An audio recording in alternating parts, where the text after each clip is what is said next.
Hello नमस्कार दोस्तों, मैं हूं राजीव और आप देख रहे हैं झारखंड अपडेट। दोस्तों चलिए शुरू करते हैं आज के झारखंड अपडेट के करंट अफेयर्स के इस सेशन को। दोस्तों आज के झारखंड अपडेट के करंट अफेयर्स में हम लोग देखने वाले हैं नेशनल इंटरनेशनल से संबंधित करंट अफेयर्स को।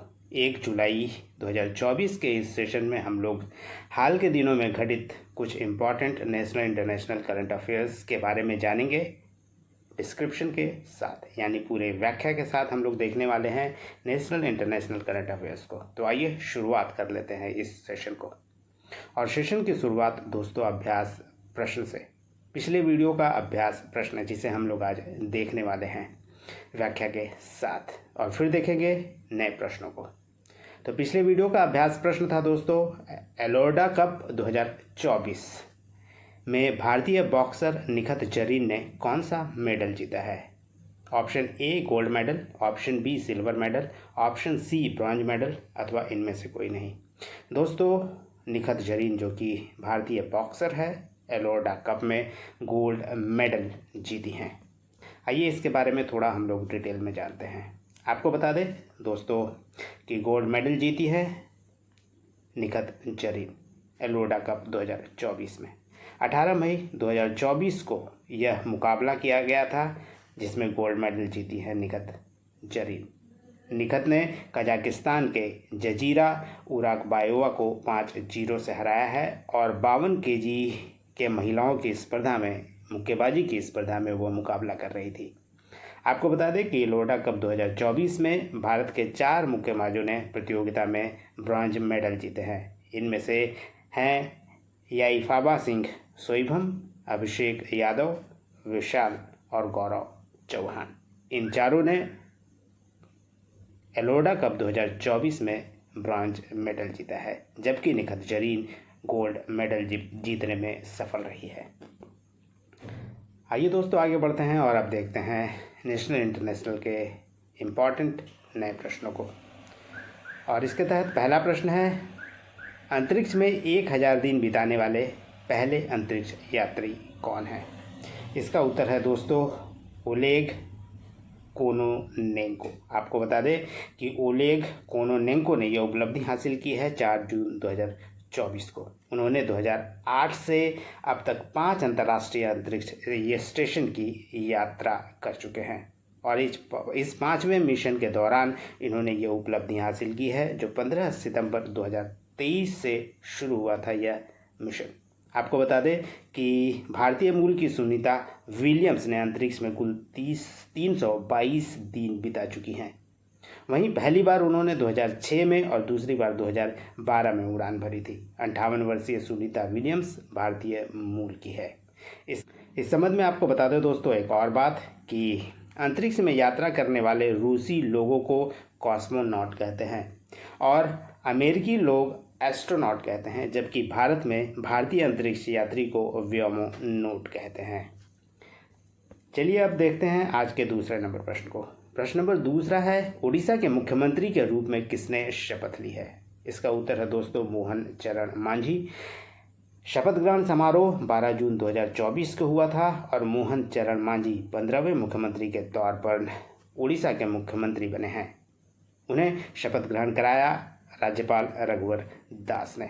आपको बता दें कि 2 डिप्टी सीएम भी बनाए गए हैं उड़ीसा में, कनक वर्धन सिंहदेव, जबकि प्रभाती परिदा भी उप मुख्यमंत्री बनाई गई है। आपको बता दें कि प्रभाती परिदा उड़ीसा की पहली महिला उप मुख्यमंत्री बनी है।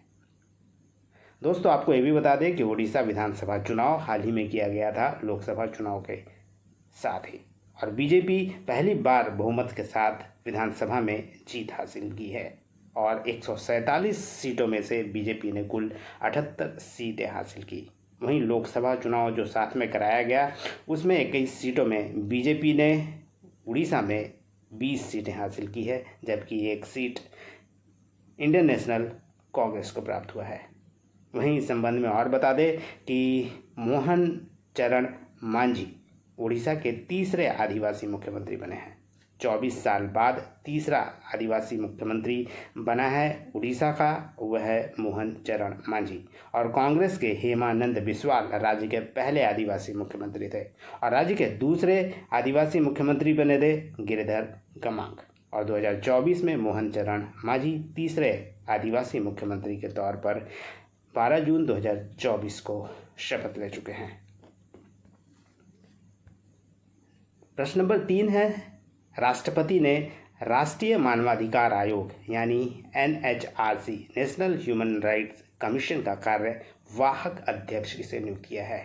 इसका उत्तर है दोस्तों विजय भारती सयानी, जिन्हें NHRC का कार्यवाहक अध्यक्ष नियुक्त किया गया है। आपको बता दें कि विजय भारती सयानी जो कि एक्टिंग चेयरपर्सन होंगे, जस्टिस अरुण मिश्रा की जगह उन्हें NHRC का एक्टिंग अध्यक्ष नियुक्त किया गया है या चेयरपर्सन नियुक्त किया गया है। NHRC की कुल 5 सदस्यों में से एक हैं विजय सयानी। उन्हें NHRC में दिसंबर 2023 में सदस्य के रूप में नियुक्त किया गया था और वह तेलंगाना हाई कोर्ट के वकालत करती थी।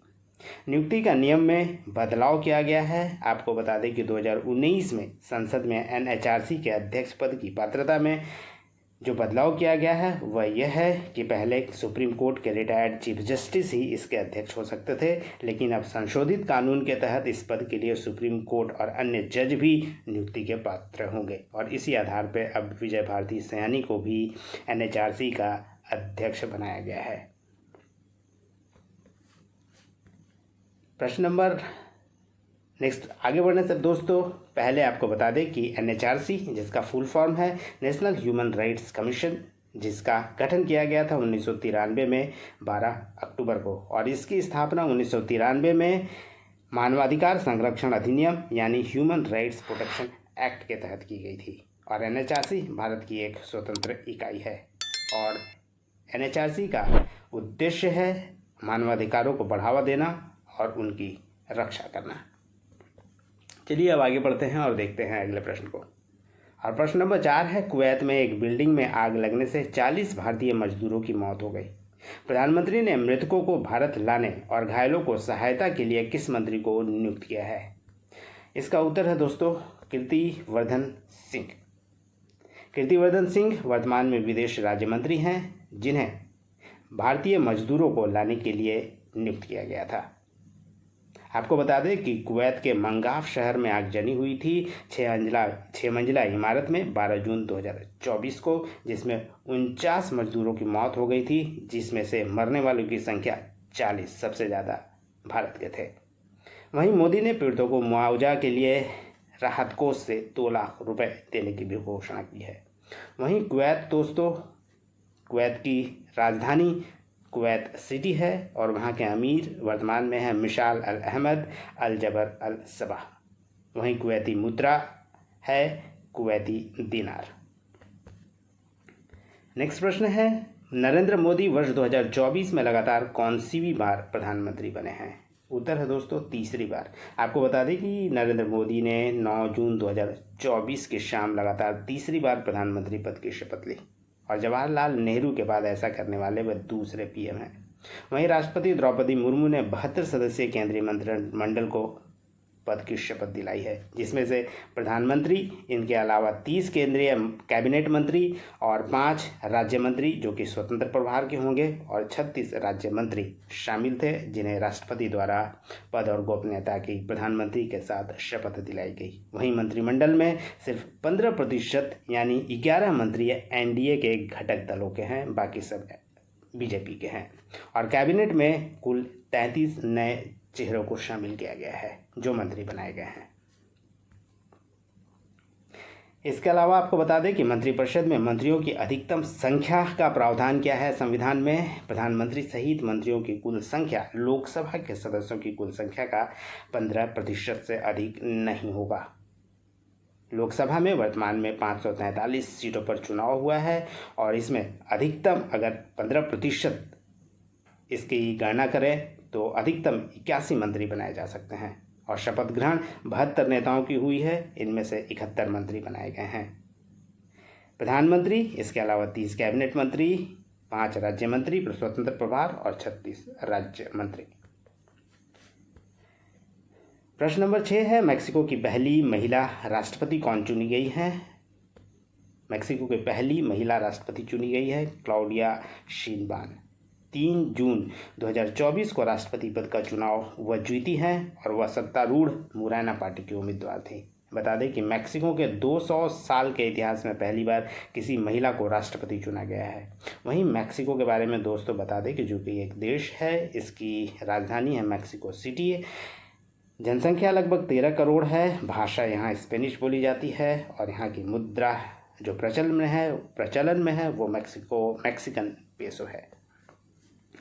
प्रश्न नंबर 7 है, किस देश में स्थित ईबू ज्वालामुखी मई जून 2024 में लगातार कई बार फटा?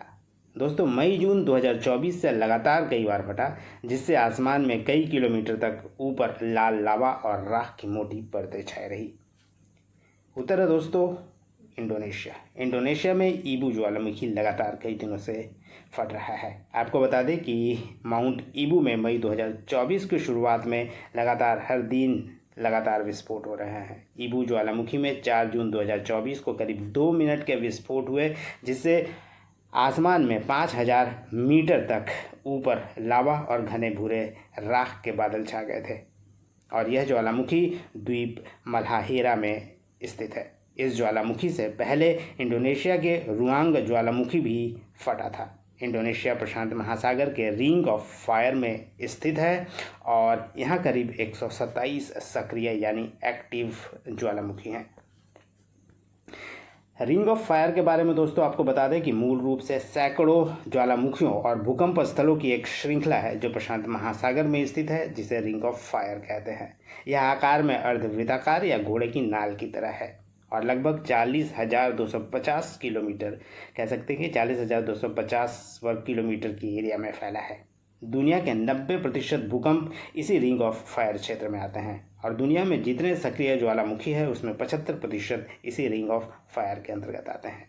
और रिंग ऑफ फायर के जद में आने वाले जो 15 देश हैं वह हैं जापान, रूस, Philippines, Indonesia, New Zealand, Antarctica, Canada, America, Mexico, Guatemala, Costa Rica, Peru, Ecuador, Chile और बोलीविया। वहीं इंडोनेशिया के बारे में दोस्तों बता दें कि इसकी राजधानी जकार्ता है और अब नई प्रस्तावित राजधानी नूसंतारा है, क्योंकि जकार्ता आने वाले कुछ दिनों में समुद्र में समा जाएगा, जिसके कारण अब नूसंतारा को प्रस्तावित राजधानी बनाया गया है इंडोनेशिया का। और वर्तमान में जो मुद्रा प्रचलन है इंडोनेशिया में वह है इंडोनेशियन रुपया और 28 करोड़ वहाँ की जनसंख्या है वर्तमान में। प्रश्न नंबर 8 है, FIH hockey mains junior world cup 2025 की मेजबानी किस देश को मिली है? यह मेजबानी मिली है दोस्तों भारत को। बता दें कि 11 जून 2024 को भारत को मेजबान बनाने का फैसला लिया गया और यह फैसला फेडरेशन ऑफ इंटरनेशनल हॉकी के कार्यकारी बोर्ड द्वारा लिया गया।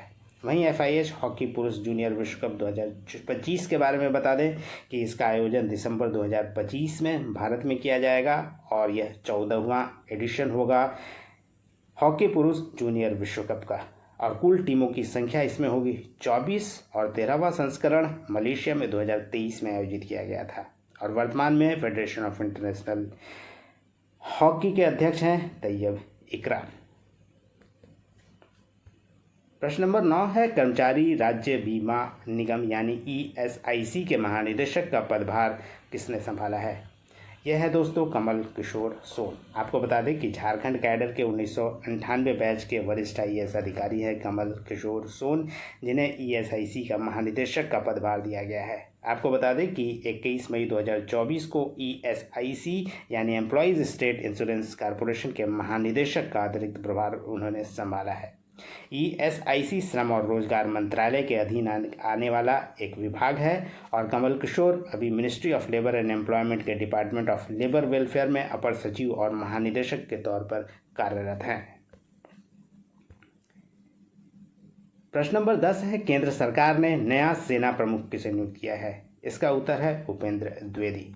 उन्हें मनोज पांडे के स्थान पर बनाया गया है नया सेना प्रमुख। आपको बता दें कि उपेंद्र द्विवेदी केंद्र सरकार ने 11 जून 2024 को उप सेना प्रमुख बनाया है उपेंद्र द्विवेदी को, और उनकी नियुक्ति की घोषणा की है, और वह जनरल मनोज पांडे का स्थान लेंगे। आपको बता दें कि जनरल मनोज पांडे 31 मई को सेवानिवृत्त होने वाले थे, और इलेक्शन के कारण केंद्र सरकार ने उन्हें 1 महीना का सेवा विस्तार दिया था। सेना प्रमुख की नियुक्ति के 3 वर्ष पूरे होने पर या 62 वर्ष की आयु प्राप्त होने पर दोनों में से जो भी पहले हो व्यक्ति सेवानिवृत्त हो जाता है, यानी सेना प्रमुख सेवानिवृत्त हो जाते हैं। प्रश्न नंबर 11 है, ब्रिटेन में जारी नए नोट पर अब किसकी तस्वीर छापी गई है? इसका उत्तर है किंग चार्ल्स III की तस्वीरें होंगी अब ब्रिटेन के नए नोटों पर। बता दें कि ब्रिटेन में नए नोट जारी किए गए हैं, और ब्रिटेन के नोटों पर क्वीन एलिजाबेथ की फ़ोटो के स्थान पर अब किंग चार्ल्स की तस्वीर होगी। अब ब्रिटेन के ब्रिटिश पाउंड, स्टर्लिंग, 5, 10, 20 और 50 के नोटों पर किंग चार्ल्स III की तस्वीरें दिखाई देंगी क्वीन एलिजाबेथ की जगह। बैंक ऑफ इंग्लैंड ने प्रेस रिलीज के अनुसार कहा है कि नए नोट 5 जून 2024 को लागू हो गए हैं, और नए नोटों को लेकर बकिंघम पैलेस में कहा गया है कि बैंक ऑफ इंग्लैंड ने नोटों पर पहली बार ब्रिटिश सम्राट की तस्वीर बदली है। प्रश्न नंबर 12 है, विश्व साइकिल दिवस कब मनाया जाता है? दोस्तों, प्रतिवर्ष 3 जून को विश्व साइकिल दिवस मनाया जाता है। वर्ष 2024 में भी 30 जून को विश्व साइकिल दिवस मनाया गया, और 2024 का जो थीम था वह था साइकिल चलाने के माध्यम से स्वास्थ्य, समानता और स्थिरता को बढ़ावा देना, यानी promoting health equity and sustainability through cycling. ये था दोस्तों 12 इंपॉर्टेंट नेशनल इंटरनेशनल से करंट अफेयर्स के प्रश्न। आइए अब देखते हैं अंत में अभ्यास प्रश्न को, और आपके लिए अभ्यास प्रश्न है आज का, किस साहित्यकार को वर्ष 2024 में साहित्य अकादमी फेलोशिप से सम्मानित किया गया? ऑप्शन है इस प्रश्न का, option A Ruskin Bond, option B Jyoti Sinha, option C Viplav Verma, अथवा ऑप्शन डी राकेश मारिया। ये था दोस्तों आज का अभ्यास प्रश्न। उम्मीद है आप इसका जवाब कमेंट में जरूर करेंगे। धन्यवाद दोस्तों, फिर मिलते हैं नेक्स्ट सेशन में। तब तक जुड़े रहिए झारखंड अपडेट के साथ, देखते रहिए नेशनल इंटरनेशनल करंट अफेयर्स और साथ ही झारखंड करंट अफेयर्स। तो जुड़े रहिए मेरे साथ झारखंड अपडेट में। धन्यवाद दोस्तों।